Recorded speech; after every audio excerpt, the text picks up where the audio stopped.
Good morning. Welcome to the First Unitarian Church of Hobart, where we strive to put love at the center of how we show up in the world. I'm Sandy Waters, your worship associate for this morning. Welcome to you, friends, old friends and new, young and old. You are an essential part of our celebration today. Whether today is your first or your 1000th Sunday in our midst, we are stronger because you are with us. We are one people of many beliefs, many origins, sexualities, and genders. We are all growing, all learning, all loved. Just as you are welcome here. Today our worship service will be led by our minister, Reverend Cathy Harrington. Since not everyone can attend in person, we are streaming this worship service online, and we extend a special welcome to all who are joining us virtually. Another way that we walk together is by joining together for fun and fellowship. In the interest of time, if you have an announcement to share, please send it in an email to Ashley in the office by Wednesday afternoon, and look for our weekly Spark for more announcements. If you don't already receive the Spark, please fill out a visitor form in the parish hall so we can make sure you're receiving it. And I have a few announcements.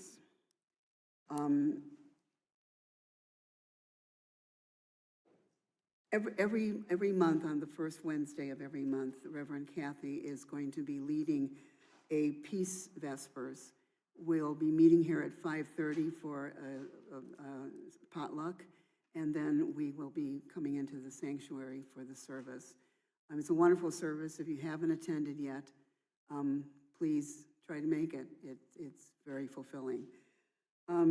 Also, on February 8th, we're having our annual Super Bowl soup cook-off. So please sign up if you're planning on participating, and please bring your appetites on February 8th. It's a really great experience. And for those who are willing and able, we would like to take down the Christmas trees after the service today. So if you would like to help out, please join us in taking them down. Thank you. Now, please take a moment to greet your neighbors. Really, really greet your neighbors. Say help to someone you don't know. Hello to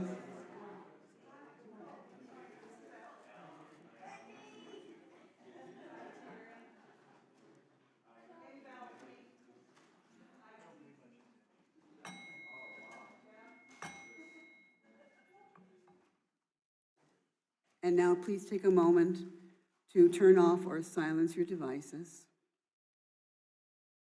And as you do, allow yourself to enter sacred time together. And take a deep breath. And another. And join in the spirit of reverence.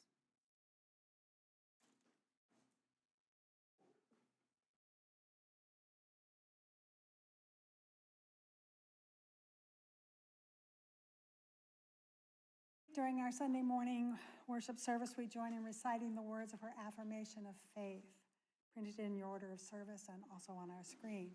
So please join me with these words. Love is the doctrine of this church. The quest for truth is its sacrament. Service is its prayer. And this is our covenant, to dwell together in peace, to seek the truth in love, and to help one another.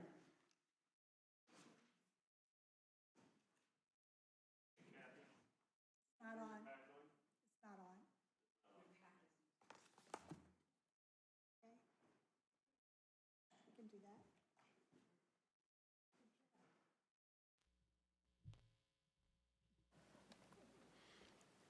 Sorry.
The flaming chalice is the symbol of Unitarian Universalism.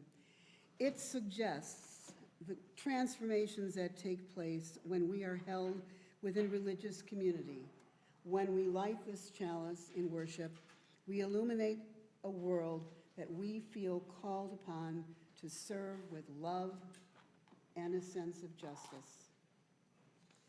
Please join us in lighting our chalice by reading together the words on the screen and in your order of service. We gather together as people of faith with joys and sorrows, gifts and needs. We light this beacon of hope, sign of our quest for truth and meaning in celebration of the life we share. And please join in singing our doxology, Rise as You're Willing and Able.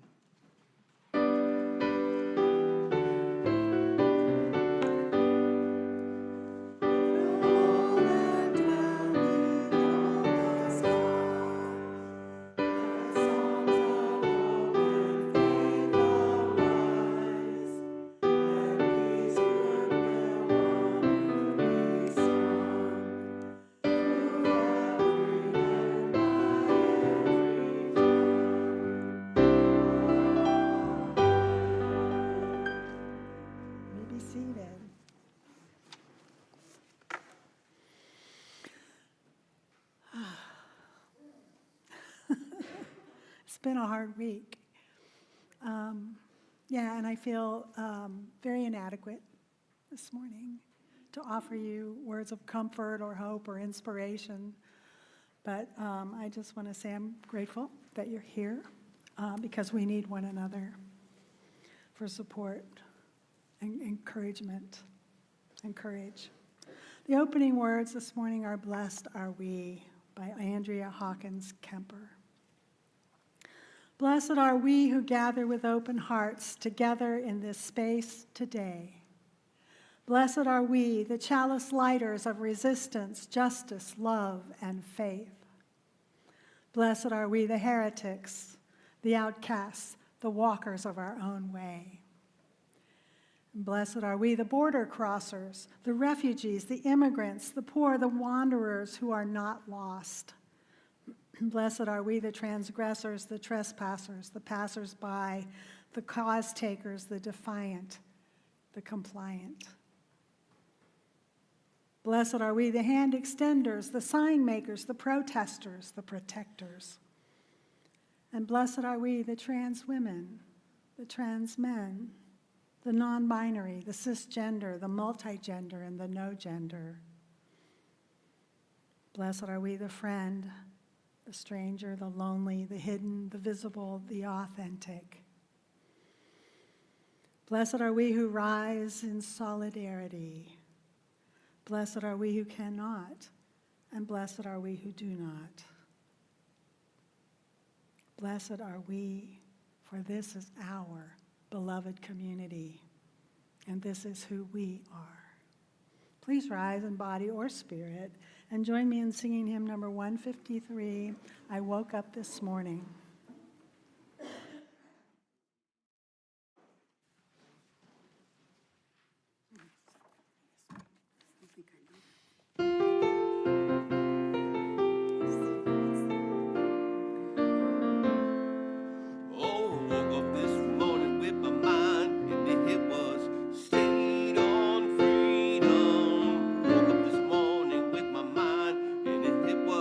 Stayed on freedom.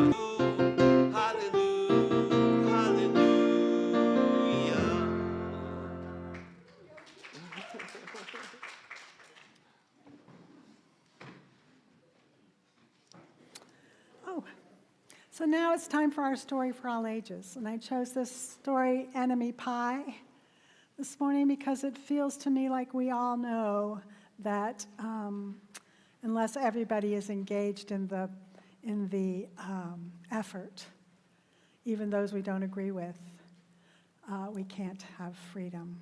Freedom is for everyone. So this is a nice little story called Enemy Pie by Derek Munson. It should have been a perfect summer. My dad helped me build a tree house in my backyard, and my sister was at camp for 3 whole weeks. I was on the best baseball team in town. It should have been a perfect summer, but it wasn't. It was all good until Jeremy Ross moved into the neighborhood, right next door to my best friend, Shirley. I did not like Jeremy Ross. He laughed at me when he struck me out in a baseball game. He had a party on his trampoline and didn't even invite me. My best friend Stanley was invited. Jeremy Ross was the one and only person on my enemy list. I never had an enemy list until he moved into the neighborhood. But as soon as he came along, I needed one, and so I hung it up in my treehouse where Jeremy Ross was not allowed to go. Dad understood stuff like enemies. He told me that when he was my age, he had enemies too, but he knew a way to get rid of them. I asked him to tell me how to do that. Tell you how? I'll show you how. He pulled out a really old recipe book off the kitchen shelf, and inside was a worn-out scrap of paper with faded writing, and Dad held it up and squinted at it. Enemy pie, he said, satisfied. You may be wondering what's exactly in enemy pie. I was wondering too. But my dad said the recipe was so secret he couldn't even tell me. I decided it must be magic, and I begged him to tell me something, anything. I will tell you this. Enemy pie is the fastest known way to get rid of enemies. Now, of course, this got my mind working. What kind of things, disgusting things, would I put into a pie for an enemy? I brought Dad some weeds from the garden, but he shook his head. I brought him some earthworms and rocks, but he said he didn't need those. And I gave him the gum I had been chewing on all morning. And he gave it back to me. So I went out to play all alone. I shot baskets until the ball got stuck on the roof. I threw a boomerang that never came back. And all the while, I listened to the sounds of my dad chopping and stirring and blending ingredients of enemy pie. This was going to be a great summer after all.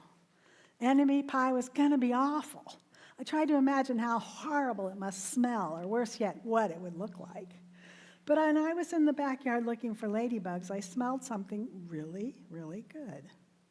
As far as I could tell, it was coming from our kitchen, and I was a bit confused. I went in to ask Dad what was wrong. Enemy pie shouldn't smell this good. But Dad was smart, and he said, well, if enemy pie smelled bad, your enemy would never eat it. I could tell he'd made enemy pie before. The buzzer rang, and Dad put on the oven mitts and pulled the pie out of the oven, and it looked like a plain old pie, good enough to eat. I was catching on, but still, I wasn't really sure how enemy pie worked. What exactly did it do to enemies? Maybe it made their hair fall out, or their breath stinky, or maybe it made bullies cry. I asked Dad, but he was no help. He wouldn't tell me a thing. So while the pie cooled, he filled me in on my job. He talked quietly. There is one part of enemy pie that I can't do. In order for it to work, you must spend 1 day with your enemy. Even worse, you have to be nice to him. It's not easy, but that's the only way that enemy pie can work. Are you sure you want to go through with this? Of course I was. It sounded horrible. It was scary, but it was worth a try. All I had to do was spend 1 day with Jeremy Ross. Then he'd be out of my hair for the rest of my life. I rode my bike to his house and knocked on the door. And when Jeremy opened the door, he seemed surprised. He stood on the other side of the screen, and he looked at me, waiting for me to say something. I was nervous. Can you play? I asked. He looked confused. I'll go ask my mom. He came back with his shoes in his hands, and his mom walked around the corner to say hello.